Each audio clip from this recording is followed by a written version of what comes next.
Hello दोस्तों, मैं सचिन अरोड़ा एक बार फिर से आप सभी लोगों का स्वागत करता हूं अरोड़ा एजुकेटर के इस ऑफिशियल यूट्यूब प्लेटफॉर्म पे। I hope you all are doing great. आप सब बहुत बढ़िया होंगे। तो आज के सेशन में हम लोग बात करने वाले हैं ऑयल इंडिया लिमिटेड क्लर्क कम कंप्यूटर ऑपरेटर में कंप्यूटर के मॉक टेस्ट पर।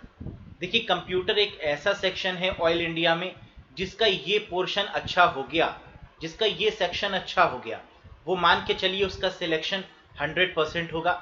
ऐसा इसलिए है क्योंकि आप जानते हैं कि 60 मार्क्स का यहाँ पर कंप्यूटर आ रहा है और आपको ये मान के चलना है कि 60 में से 50 टू 55 मार्क्स आपको कंप्यूटर में लाने ही होंगे। और ये मैं इसलिए कह रहा हूँ क्योंकि ये किया जा सकता है, यानी out of 60 50 plus marks computer में बहुत आसानी से आप ला सकते हैं, आप गेन कर सकते हैं। अगर आप आउट ऑफ 100 मान के चलिए, अगर 50 टू 55 कंप्यूटर में ले आते हैं तो पीछे आपके लिए स्कोर कर पाना बहुत आसान होगा और जो मेरिट यहाँ पर बनेगी उसको आप इजीली क्रैक कर पाएंगे, राइट। तो चलिए यहाँ पर हम लोग ये देख लेते हैं कि प्रिपरेशन कैसे होगी, क्वेश्चन किस तरीके से आएंगे। तो आज के मॉक से भी आपको ये एक आइडिया जरूर लगेगा कि जो क्वेश्चन का लेवल होता है कंप्यूटर में या फिर क्लर्क कम कंप्यूटर ऑपरेटर में कंप्यूटर सेक्शन का, वो लेवल किस तरीके से होता है। तो चलिए हैव अ लुक, देखते हैं। स्कोर भी आप जरूर शेयर करिएगा लास्ट में कि आपने कितना स्कोर किया यहाँ पर कंप्यूटर में। तो यहाँ पर हम साथ ही साथ आपको ये भी बता दें कि कंप्यूटर को लेकर एक बैच भी बना दिया गया है। कंप्यूटर और टेक्निकल बैच यहाँ पर आपके लिए बना दिया गया है। इस बैच की खासियत ये है कि यहाँ पर आपको वीडियो लेक्चर्स प्रोवाइड किए गए हैं। 35 वीडियोस हैं जो 40 आवर का कंप्लीट कोर्स है। चैप्टर वाइज कॉन्सेप्ट यहाँ पर डिस्कस किया गया है, एमसीक्यूज यहाँ पर डिस्कस किए गए हैं और सबकी पीडीएफ आपको प्रोवाइड की गई है। लेकिन एक शर्त है कि आपको सिर्फ यही एग्जाम में देखकर जाना है और ये मेरा वादा है कि अगर आप इन 40 घंटे को अगर अच्छे से पढ़ लेते हैं तो इसके अलावा आपके एग्जाम में कुछ भी पढ़ने की रिक्वायरमेंट आपको नहीं होने वाली है। ना कोई दूसरी बुक, ना कोई दूसरी वीडियो, सिर्फ ये कोर्स आपके लिए सफिशिएंट होगा। कंप्यूटर कैप्सूल भी यहाँ पर आपको प्रोवाइड किया गया है रिवीजन पर्पस के लिए और इसकी वैलिडिटी जो दी गई है वो 6 मंथ्स है। तो बहुत ही आसानी से यहाँ पर आप तैयारी कर सकते हैं, रिवीजन कर सकते हैं और बहुत अच्छे से एग्जाम में आप स्कोर कर सकते हैं इस बैच की मदद से। बैच को कैसे ज्वाइन करना है तो उसके लिए डिस्क्रिप्शन बॉक्स में आपको एक बाय लिंक मिल जाएगा। उस लिंक पर क्लिक करके आप इस बैच से कनेक्ट हो सकते हैं। किसी भी कंफ्यूजन के रिगार्डिंग दिए गए नंबर पर कॉल या व्हाट्सएप करके डायरेक्टली आप अपने कोई भी क्वेरी को मुझसे पूछ सकते हैं। क्लियर है? तो चलिए शुरू करते हैं और देखते हैं यहाँ पर क्वेश्चन के बारे में। Have a look. ये रहा मोस्ट पॉपुलर क्वेश्चन। देखिए, जितने भी क्वेश्चन हम आज डिस्कस करने जा रहे हैं ये मोस्ट पॉपुलर क्वेश्चन है ऑयल इंडिया के एग्जाम के लिए। ऑयल इंडिया का जो एग्जाम है ये डिफरेंट डिफरेंट स्टेट्स में होता चला आ रहा है। कई सारे इसमें सेट्स अवेलेबल हैं जो अलग अलग स्टेट में हुए हैं। इसका पैटर्न लगभग लगभग सेम रहता है, तो आपको इससे एक आइडिया भी लगेगा कि पेपर का पैटर्न किस तरीके से डिजाइन किया जाता है और आप कितने मार्क्स यहाँ पर गेन कर पाएंगे। Gutter position can be set in following positions. Gutter position क्या होती है? एमएस वर्ड की अगर हम बात करें तो यहाँ पर गटर पोजीशन का मतलब होता है मार्जिन, या फिर आप कह सकते हैं वो मार्जिन जो बाइंडिंग साइड के लिए पेज में छोड़ी जाती है ताकि आपका पेज जो है वो अच्छे से बाइंड हो पाए प्रिंटिंग के बाद में। तो प्रिंटिंग के समय छोड़ी गई margin that is called as gutter position या गटर मार्जिन। आपको ये बताना है कि इसकी पोजीशन कैसी होती है, कहाँ पर ये मार्जिन छोड़ी जा सकती है। तो बहुत आसान है, या तो लेफ्ट में हम छोड़ेंगे या तो टॉप में छोड़ेंगे। तो दो ही प्लेसेस पर इस मार्जिन को हम सेट कर सकते हैं, छोड़ सकते हैं। तो आंसर क्या होगा? Left and top is the correct answer. यहाँ पर हमने आपको इमेज के थ्रू दिखा भी दिया है कि या तो ये लेफ्ट में हो सकती है गटर पोजीशन, या तो ये टॉप में हो सकती है, और ये ऑप्शन आपको देखने को मिलता है पेज सेटअप के अंदर। तो इस तरीके से ये गटर एरिया यहाँ पर डिवाइड किया जाता है। नेक्स्ट देखिएगा, लैंडस्केप क्या है? What is basically a landscape? देखिए, पोर्ट्रेट और लैंडस्केप ये दो तरीके के पेज ओरिएंटेशन होते हैं और ये क्वेश्चन बहुत बार पूछा गया है। बदल बदल के पूछते हैं कि पेज ओरिएंटेशन कितने तरीके के होते हैं। तो आंसर होगा दो तरीके के, एक लैंडस्केप होता है और दूसरा क्या होता है, दैट इज योर पोर्ट्रेट। तो पेज ओरिएंटेशन यहां पर वैलिड आंसर बनेगा। एक क्वेश्चन और भी एग्जाम में यहां से बनता है कि पेज ओरिएंटेशन बाय डिफॉल्ट कैसा होता है, तो आंसर होगा पोर्ट्रेट होता है। बाय डिफॉल्ट का मतलब अगर आप उसको चेंज नहीं करते हैं तो वो पोर्ट्रेट मैनर में आपके सामने ओपन होगा, जैसे कि हमने यहाँ पर आपको दिखाया भी है। तो लेआउट में जाएंगे, ओरिएंटेशन में जाएंगे, और यहाँ पर आपको दो तरीके के ओरिएंटेशन दिखेंगे, that is portrait and landscape. Clear है? नेक्स्ट देखिएगा, what is the maximum number of lines you can set for lines to drop box. कह रहा है मैक्सिमम कितनी नंबर ऑफ लाइन्स आप ड्रॉप बॉक्स के केस में सेट कर सकते हैं। तो अब क्वेश्चन ये उठता है कि ड्रॉप बॉक्स बेसिकली होता क्या है, या ड्रॉप कैप बेसिकली क्या होता है। तो ड्रॉप कैप का नाम शायद आपने सुना होगा, जिसको ड्रॉप बॉक्स भी बोला जाता है। ये जो पहला लेटर होता है उसको काफी बड़े से रिप्रेजेंट किया जाता है, जैसे कि आपने मैगजीन्स में भी देखा होगा या न्यूज़पेपर में भी आपने देखा होगा, जो फर्स्ट कैरेक्टर होता है उसको काफी बड़े से लिखते हैं, इसी को बोलते हैं हम लोग ड्रॉप कैप। मैक्सिमम कितने लाइंस के बराबर ये हो सकता है, तो आंसर है 10 लाइंस के बराबर। देखिए ड्रॉप कैप से एग्जाम में आपके 3 क्वेश्चन पूछे जाते हैं। एक क्वेश्चन होता है कि बाय डिफॉल्ट ड्रॉप कैप कितना होता है, तो बाय डिफॉल्ट के केस में 3 लाइंस के बराबर, मिनिमम 1 लाइन के बराबर, और मैक्सिमम 10 लाइंस के बराबर। तो कभी भी ड्रॉप कैप या ड्रॉप बॉक्स जैसा कुछ देखने को मिले एग्जाम में तो याद रखिएगा 1 मिनिमम, 3 डिफॉल्ट और मैक्सिमम 10। नेक्स्ट देखिएगा, what is the shortcut key for a line break. Line को ब्रेक करने की जो शॉर्टकट की है वो क्या है, control plus enter, space plus enter, shift plus enter, या ऑल्ट प्लस एंटर। देखिए लाइन ब्रेक या फिर पेज ब्रेक में से एक क्वेश्चन एग्जाम में जरूर आता है ऑयल इंडिया में। तो लाइन ब्रेक के लिए याद रखिएगा स्पेस के साथ एंटर होता है, लाइन ब्रेक के केस में स्पेस के साथ एंटर, जबकि पेज ब्रेक के केस में कंट्रोल के साथ एंटर। ठीक है, नेक्स्ट देखिए, which feature helps you to insert the content of the clipboard as text without any formatting. कह रहा है बिना किसी फॉर्मेटिंग के अगर आपको इंसर्ट करना है कंटेंट तो किस ऑप्शन पर आप क्लिक करेंगे, किसकी मदद से ये काम आप कर सकते हैं। तो आंसर यहां पर होगा पेस्ट स्पेशल। पेस्ट स्पेशल की मदद से ये किया जा सकता है, जैसे कि यहां पर आपको हमने दिखाया भी है कि पेस्ट पर आप जाएंगे और यहां पर आप ड्रॉप डाउन में से पेस्ट स्पेशल को सिलेक्ट कर लेंगे और इसके थ्रू आप क्लिपबोर्ड में किसी भी टेक्स्ट को भेज सकते हैं without any formatting. Next, in a spreadsheet letters are used to represent. देखिए स्प्रेडशीट की बात करें तो इसे हम एमएस एक्सेल बोल सकते हैं, क्योंकि माइक्रोसॉफ्ट की जो स्प्रेडशीट है वो एमएस एक्सेल है। तो रोज एंड कॉलम्स के फॉर्म में जो भी सॉफ्टवेयर होता है उसे हम स्प्रेडशीट बोलते हैं। तो स्प्रेडशीट में लेटर्स को किससे रिप्रेजेंट करते हैं, आंसर है कॉलम से। नंबर्स को किससे रिप्रेजेंट करते हैं, आंसर है रोज से। तो इन दोनों ही क्वेश्चन को आप याद रखिएगा। लेटर्स पूछा जाए तो कॉलम्स होगा, जैसे हमने यहां पर दिखा भी दिया है आपको।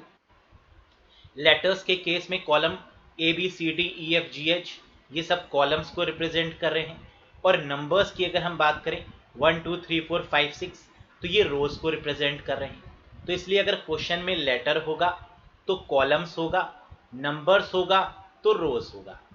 कोई डाउट यहां तक? Very good. नेक्स्ट देखिएगा, cell address of first row and first column is. कह रहा है फर्स्ट रो और फर्स्ट कॉलम का सेल एड्रेस क्या होता है। तो आप जानते होंगे कि जब भी हम फर्स्ट रो या फर्स्ट कॉलम की बात करते हैं तो A1 यहां पर आपका करेक्ट आंसर होगा। This is considered as the first row and first column, है ना, आप देख सकते हैं यहां पर this is called A1। Next, if we forget to put the equals to before the formula it will be treated as। कह रहा है अगर गलती से हमने किसी भी फॉर्मूले से पहले इक्वल्स टू का साइन नहीं लगाया तो इस केस में वो क्या होगा, उस फॉर्मूले को किस तरीके से ट्रीट किया जाएगा, वैल्यू के तरीके से, फंक्शन, लेबल, या नन ऑफ दी अबव। तो हम जानते हैं कि किसी भी फॉर्मूला या फंक्शन लिखने से पहले एक्सेल में इक्वल्स टू का यूज़ किया जाता है, और अगर इक्वल्स टू का यूज़ नहीं करेंगे तो उसको लेबल के तरीके से ट्रीट किया जाएगा। तो आंसर क्या होगा? Label is the correct answer. और ये क्वेश्चन कई बार ऑयल इंडिया में रिपीट हुआ है, तो याद रखिएगा, this is the very very important, right. लिख भी दिया है हमने यहाँ पर आपको समझाने के लिए कि माइक्रोसॉफ्ट एक्सेल में label is text in a cell, ठीक है। तो कोई भी अगर हम टेक्स्ट नॉर्मली लिखते हैं सेल में तो उसे हम लेबल की डेफिनेशन में रखेंगे। Next, which of the following is a popular DOS based spreadsheet package? अभी मैंने आपको बताया था कि स्प्रेडशीट एक ऐसा सॉफ्टवेयर होता है जो रोज एंड कॉलम्स के फॉर्म में होता है। डॉस ऑपरेटिंग सिस्टम पर यानी डिस्क ऑपरेटिंग सिस्टम पर चलने वाला जो स्प्रेडशीट पैकेज है वो कौन सा है? वर्कशीट है, कैल्सी है, एक्सेल है, या लोटस 123 है? बिल्कुल सही, करेक्ट आंसर यहां पर होगा लोटस 123, और इसका एक्सटेंशन होता है डॉट 123। ये एक ऐसा स्प्रेडशीट पैकेज है जो MS DOS पर बहुत ही बेहतरीन तरीके से काम करता है। नेक्स्ट देखिए, विच of the following is the oldest spreadsheet package? इसमें से ऐसा कौन सा स्प्रेडशीट पैकेज है जो सबसे पुराना है, या कह सकते हैं ऐसा कौन सा स्प्रेडशीट पैकेज है जो सबसे पहले बना? तो name the spreadsheet package which is made first या ओल्डेस्ट स्प्रेडशीट पैकेज, बात एक ही है। और इस केस में आंसर क्या होगा? बिल्कुल सही, दैट इज विसी कैल्सी।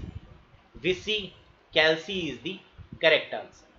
तो ये देख सकते हैं आप, कुछ ऐसा ही दिखता है विसी कैल्सी, है ना, स्प्रेडशीट के फॉर्म में for the calculation purpose. Next, an Excel workbook is a collection of? Excel में जो वर्कबुक होती है वो किसका कलेक्शन होती है? फॉर्मूला का, वर्कशीट का, चार्ट का, या वर्कशीट एंड चार्ट दोनों का? तो वर्कबुक जो है वो शीट्स का कलेक्शन होती है, यानी वर्कशीट का कलेक्शन आप बोल सकते हैं। जैसे अगर हम पुराने वाले वर्जन की बात करें तो उसमें आपने देखा होगा कि 3 बाय डिफॉल्ट शीट्स अवेलेबल होती थी, शीट 1, शीट 2, शीट 3। लेकिन नए वाले वर्जन्स में शीट 1 अवेलेबल होती है। तो याद रखिएगा, अगर एग्जाम में ये क्वेश्चन पूछा जाए कि पुराने वाले वर्जन जैसे 2003 में कितनी वर्कशीट्स अवेलेबल हैं बाय डिफॉल्ट, तो आंसर है 3 वर्कशीट्स। और अगर लेटेस्ट वाले वर्जन की बात करें 2007, 2010, 2013, 2016, 2019 या 2021 वाले वर्जन के केस में, तो आंसर होगा बाय डिफॉल्ट वर्कशीट है 1, जैसे कि यहाँ पर हमने दिखाया भी हुआ है शीट 1 के नाम से। क्लियर? नेक्स्ट देखिएगा, which of the following is an absolute cell reference? कह रहा है इनमें से कौन सा ऑप्शन एब्सोल्यूट सेल रेफरेंस को इंडिकेट करता है? तो याद रखिएगा इस केस में कि कभी भी एब्सोल्यूट क्वेश्चन में दिया हो तो आंसर वो सही होगा जिसमें एक या एक से ज़्यादा डॉलर के साइन बने होंगे। तो अब आप फटाफट देख लीजिए कि ऐसा कौन सा ऑप्शन है जिसमें एक या एक से ज़्यादा डॉलर के साइन बने हुए हैं।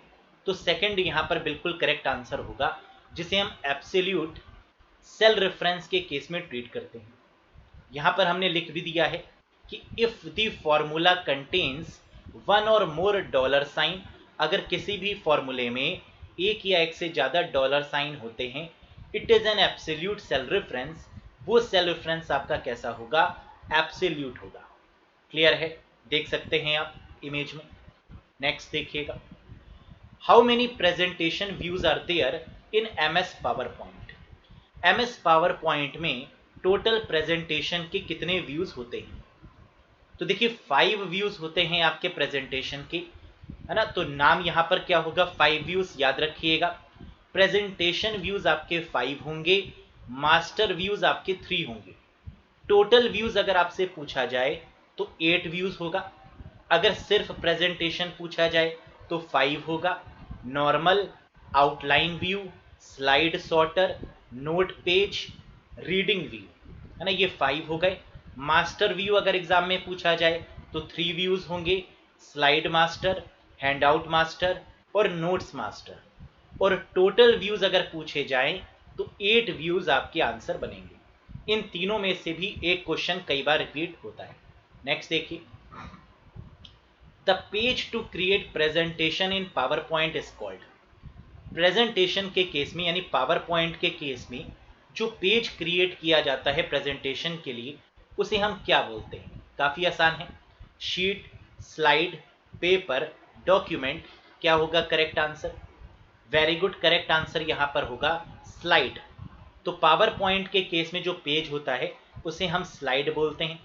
तो नंबर ऑफ स्लाइड्स पर हम काम करते हैं, अलग अलग पेज को अलग अलग स्लाइड की कैटेगरी में रखते हैं। Next, which is the basic element of power point?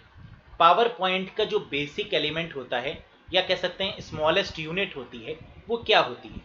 तो पावर पॉइंट के केस में सब कुछ स्लाइड है, बिना स्लाइड के हम कुछ नहीं कर सकते, बिना पेज के हम कुछ नहीं कर सकते। तो बेसिक एलिमेंट यहाँ पर क्या होगा? Slide is the correct answer. तो this is what we call the different slides. Next, it is a free, open source and widely used by large community to create presentation. कह रहा है ये free software है, open source है, सबसे ज़्यादा इसका यूज़ होता है प्रेजेंटेशन को बनाने के लिए। ये क्या है? देखिए, आप MS पावर पॉइंट भी बोल सकते थे, लेकिन MS पावर पॉइंट यानी माइक्रोसॉफ्ट पावर पॉइंट फ्री नहीं है, ये ओपन सोर्स नहीं है। तो वो प्लेटफॉर्म जो फ्री है वो कौन सा है? इम्प्रेस है। Impress is considered as the free presentation software, right? तो सेकंड यहाँ पर आपका करेक्ट आंसर होगा। और इम्प्रेस किसका प्रोडक्ट है? तो लिब्रा ऑफिस का प्रोडक्ट है।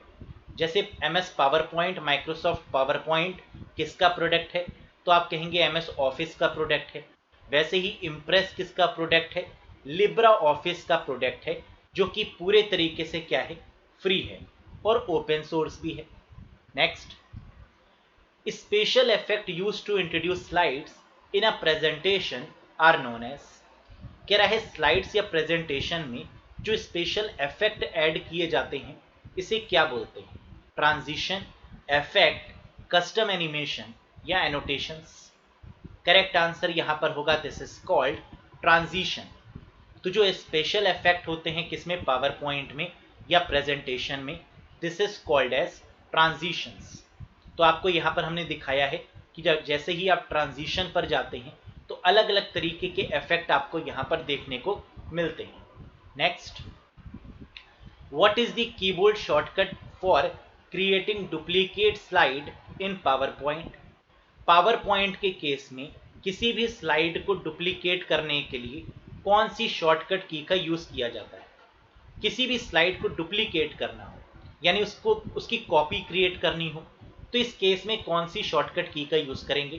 Control D, control S, control X या कंट्रोल C? बिल्कुल सही, करेक्ट आंसर होगा कंट्रोल के साथ D is used for duplicate the any slide और you can say for duplicating the number of slides in a power point. Clear है?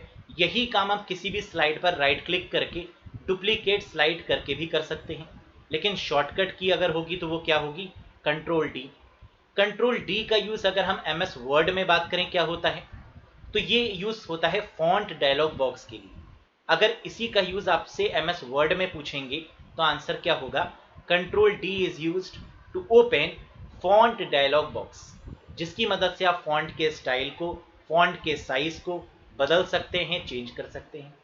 Next, which of the following is an Indian web browser? India का जो web browser है, जैसे browser तो बहुत सारे हैं, जैसे गूगल क्रोम है, इंटरनेट एक्सप्लोरर है ना, एज है वेब ब्राउजर, ऐसे बहुत सारे हैं, मोजिला फायरफॉक्स है। लेकिन आपको बताना है कि इंडियन वेब ब्राउजर कौन सा है, दैट इज एपिक। क्या होगा गाइज? एपिक यहाँ पर करेक्ट आंसर होगा। जबकि एप्पल का अगर वेब ब्राउजर पूछा जाए तो आंसर सफारी होता है। एप्पल का क्या होगा? सफारी।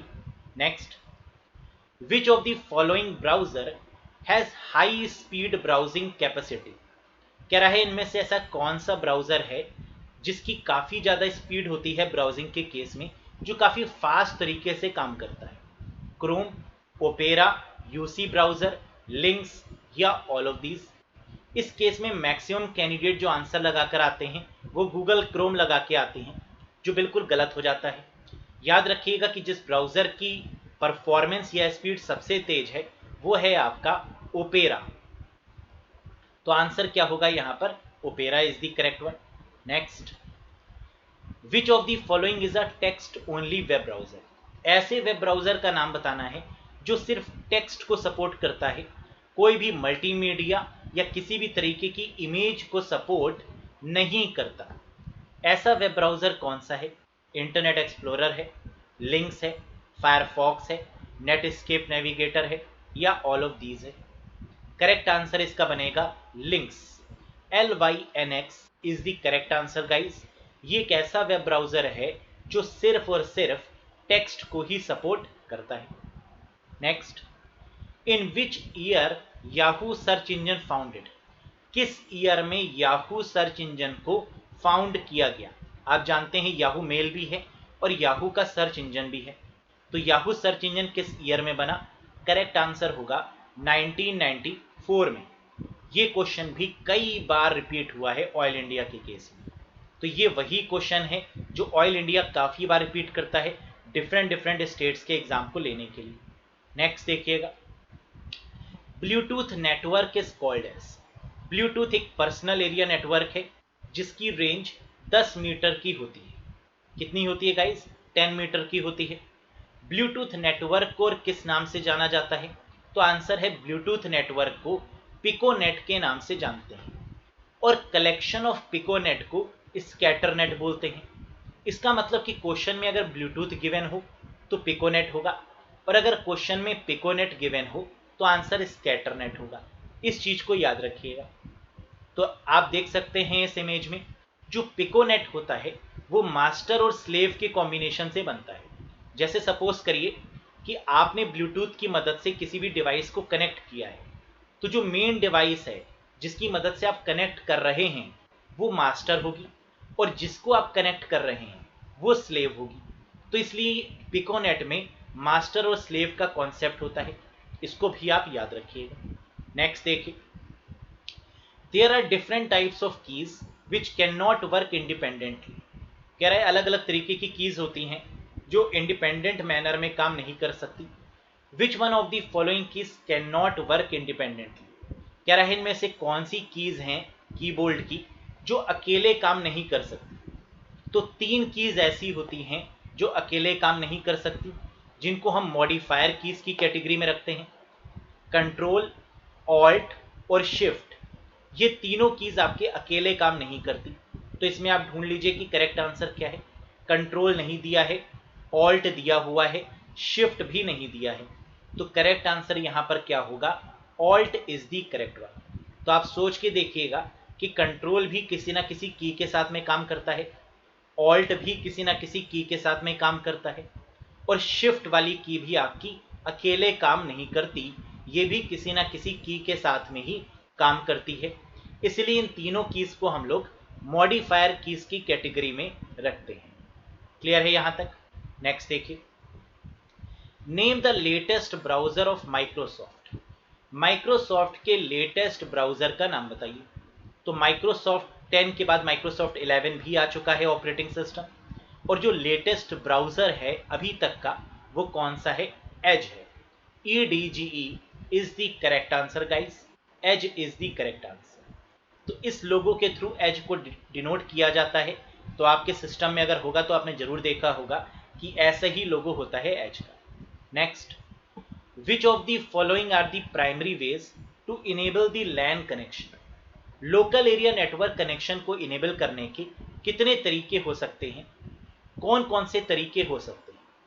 ईथरनेट के थ्रू, वाईफाई के थ्रू, सॉफ्टवेयर के थ्रू, 1 and 2 दोनों, या 1, 2 and 3 तीनों ऑप्शन आपके करेक्ट है। तो लोकल एरिया नेटवर्क की अगर हम बात करते हैं तो अगर लैन हमें इनेबल करना है तो पहला तरीका है कि हम केबल के थ्रू कर सकते हैं। आपने लैन केबल लाके अपने सिस्टम पर लगा दी, ये पहला तरीका है, यानी जिसे हम बोलते हैं ईथरनेट।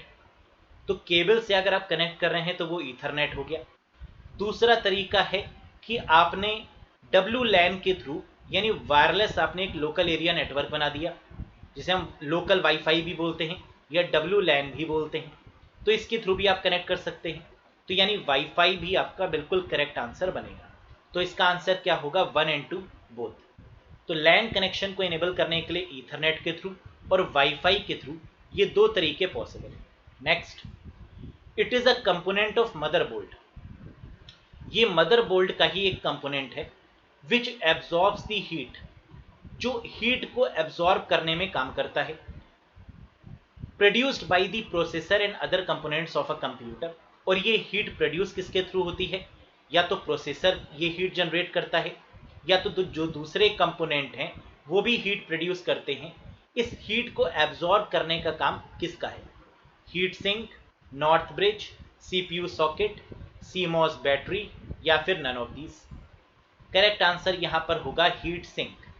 हीट सिंक का यूज किया जाता है जिसका काम क्या होता है कि आसपास की जितनी भी सिस्टम में हीट जनरेट हो रही है उसको एब्जॉर्ब कर लिया जाए, ताकि सिस्टम आपका हीट अप ना हो और हीट करने के बाद वो बर्न ना हो जाए या वो बंद ना हो जाए।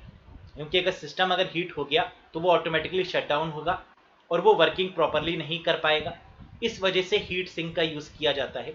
आप देख सकते हैं कि हीट सिंक किस तरीके से फैन के साथ में लगी होती है, मदरबोर्ड से कनेक्टेड होती है। Next, software use to convert scan image into text file. कह रहा है ऐसा कौन सा सॉफ्टवेयर है जो स्कैन की हुई इमेज को टेक्स्ट फाइल में कन्वर्ट करता है, OCR, OMT, RFID, फैक्स या फिनेकर। तो बिल्कुल यहां पर करेक्ट आंसर आपका बनेगा OCR। ऑप्टिकल कैरेक्टर रिकॉग्निशन एक ऐसा सॉफ्टवेयर है या ये डिवाइस भी है, ये हार्डवेयर डिवाइस भी है जिसका काम होता है स्कैन की हुई इमेज को टेक्स्ट फाइल में कन्वर्ट करना। तो आप किसी भी इमेज को टेक्स्ट फाइल में कन्वर्ट कर सकते हैं और फिर उसके बाद उसमें एडिटिंग भी कर सकते हैं। तो ये काम किया जा सकता है with the help of OCR, optical character recognition. कई लोग अपनी मार्कशीट के साथ में कुछ बदलाव कर देते हैं, मार्कशीट में नंबर चेंज कर देते हैं, और ये काम भी वो किसकी मदद से करते हैं, OCR की मदद से। कई बार आपने ऐसे भी लोग देखे होंगे जो बस के या ट्रेन के टिकट में भी चेंज कर देते हैं। तो ये भी काम किसके थ्रू पॉसिबल है, OCR सॉफ्टवेयर के थ्रू ये पॉसिबल है। नेक्स्ट देखिएगा, a byte can represent any number between 0 and dash. कह रहा है जो बाइट होता है वो किसी भी नंबर को 0 से लेकर कितने तक रिप्रेजेंट करता है। तो आप जानते होंगे कि बाइट जो है वो 0 से लेकर 255 की रेंज को रिप्रेजेंट करता है। तो आंसर यहां पर क्या होगा, 255 is the correct one. Next, Java programs are.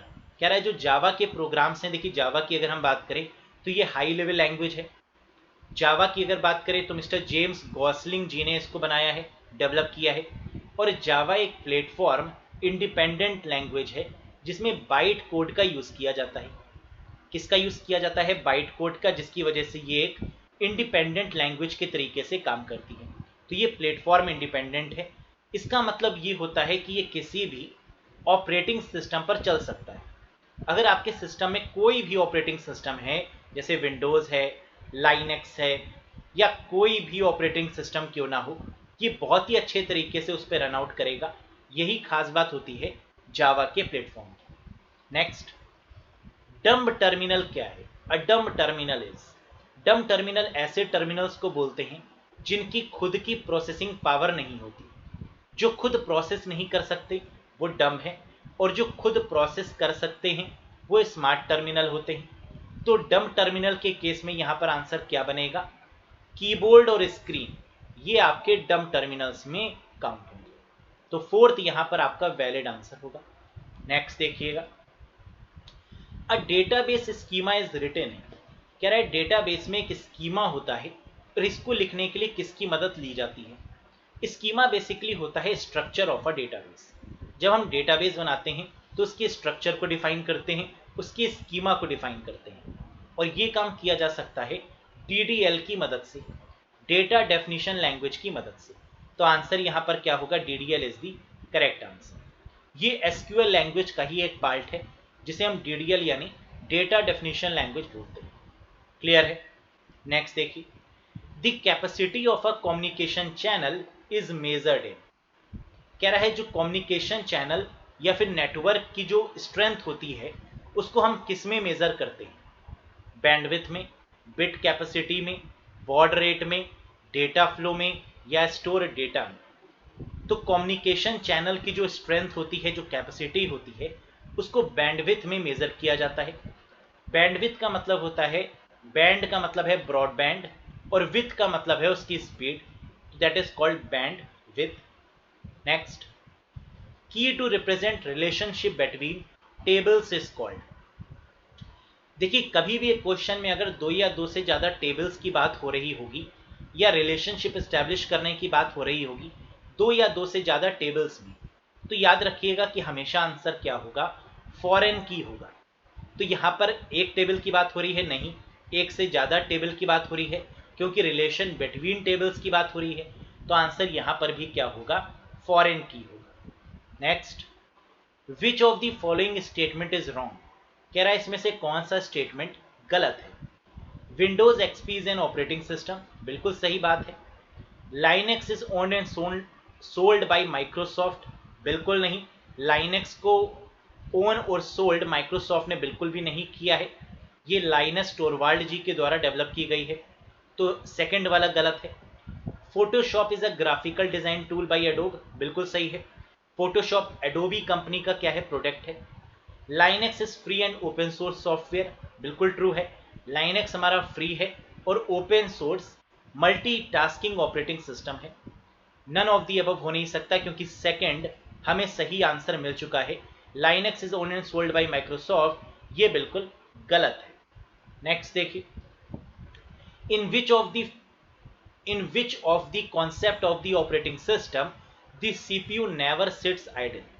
कह रहा है किस कॉन्सेप्ट, सीपीयू के किस कॉन्सेप्ट में जो आपका ऑपरेटिंग सिस्टम होता है वो हमेशा बिजी रहता है, वो कभी भी आइडल नहीं होता है। और अगर ऑपरेटिंग सिस्टम आइडल हो गया तो that is not a good sign.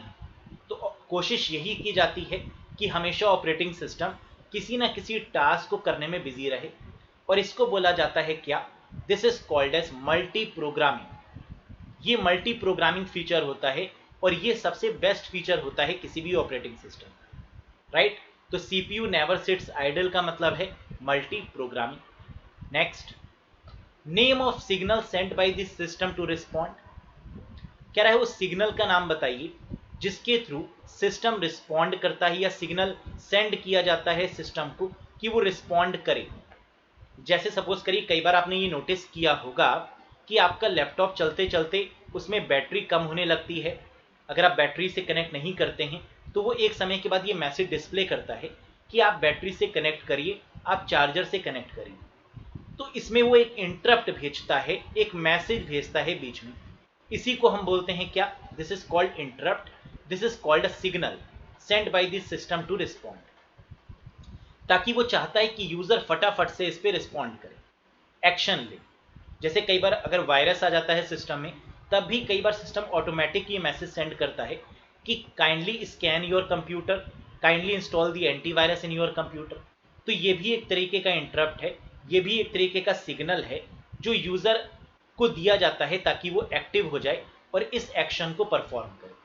Clear है। नेक्स्ट देखिए, विच of the following is firmware device. कह रहा है इनमें से कौन सी ऐसी डिवाइस है जो फर्मवेयर का यूज करती है। देखिए, फर्मवेयर क्या होता है, ये हार्डवेयर और सॉफ्टवेयर का कॉम्बिनेशन होता है, दैट इज कॉल्ड फर्मवेयर। और रॉम में लिखे गए इंस्ट्रक्शंस को फर्मवेयर बोलते हैं। तो आंसर यहां पर क्या होगा, फर्मवेयर के केस में हमेशा आंसर रॉम होगा, second is the correct one. Clear है। नेक्स्ट देखिए, which device typically attach to computer keyboard that allows a blind people to read. कह रहा है कीबोर्ड से एक ऐसी डिवाइस को अटैच किया जाता है जो कि उन पर्सन्स के लिए होती है जो ब्लाइंड होते हैं, जो देख नहीं सकते लेकिन वो भी कंप्यूटर पर काम कर पाए। उनके लिए जो डिवाइस अटैच की जाती है वो कौन सी है, लाइट पेन है, जॉयस्टिक है, टच स्क्रीन है, ब्रेली डिस्प्ले है, या फिर नन ऑफ दीज है। वेरी गुड, यहां पर करेक्ट आंसर होगा ब्रेली डिस्प्ले। तो कुछ इस तरीके का डिस्प्ले होता है जो साउंड प्रोड्यूस करता है, जो काफ़ी यूज़र फ्रेंडली होता है उन लोगों के लिए जो ब्लाइंड होते हैं, जो डिसेबल्ड होते हैं, right. This is called Braille display. Next, in 1983 which person was the first to offer a definition of the term computer virus. कह रहा है 1983 में एक पर्सन थे जिन्होंने वायरस की डेफिनेशन दी थी कि वायरस बेसिकली क्या होता है, कैसे काम करता है, ये किसी ने डिफाइन किया था। उसका नाम आपको बताना है, उन पर्सनॉलिटी का नाम आपको बताना है। मैककेफी, स्मिथ, कोहेन, नॉर्टन या वेंटसर। बिल्कुल करेक्ट आंसर यहां पर होगा, दैट इज कोहेन। तो फ्रेड कोहेन के नाम से इनको जाना जाता है। ये हैं वो पर्सनॉलिटी जिन्होंने कंप्यूटर वायरस की डेफिनेशन दी और वायरस किस तरीके से काम करता है इसके बारे में बताया था 1983। क्लियर है? तो आई होप सो कि ये क्वेश्चंस आपको समझ में आए होंगे। ये वो क्वेश्चंस थे जो कई बार रिपीट हुए हैं और इन्हीं बेसिस पर आपके एग्जाम में क्वेश्चन पूछे जाएंगे जिनका level easy to moderate to high होगा। और यहाँ पर अगर किसी भी कैंडिडेट ने 55 तक अगर स्कोर कर लिया कंप्यूटर में तो डैम श्योर है उसके सिलेक्शन को कोई भी रोक नहीं पाएगा। तो यही आपको करना है कि कंप्यूटर और टेक्निकल पोर्शन में मैक्सिमम स्कोर लाना है और ये पॉसिबल है, राइट। बाकी इस बैच से भी आप कनेक्ट हो सकते हैं जो आप ही के लिए डिज़ाइन किया गया है 35+ आवर्स का, यानी 40 आवर्स का, 35 classes, chapter wise concept, MCQs, PDF, complete capsule के साथ में 498 में। डिस्क्रिप्शन में आपको लिंक मिल जाएगा, आप इसके थ्रू कनेक्ट हो सकते हैं। किसी भी कंफ्यूजन को लेकर दिए गए नंबर पर कॉल करके भी कंफर्म या व्हाट्सएप करके भी कंफर्म कर सकते हैं, राइट। तो सेशन आपको कैसा लगा जरूर बताइएगा। सेशन अगर पसंद आया हो तो लाइक करिएगा, अपने सभी फ्रेंड्स के साथ में शेयर करिएगा। चैनल पर नए हो तो सब्सक्राइब भी जरूर करिएगा। बहुत जल्द मिलेंगे एक नए वीडियो के साथ। Till then bye bye and take care. Thank you very much guys.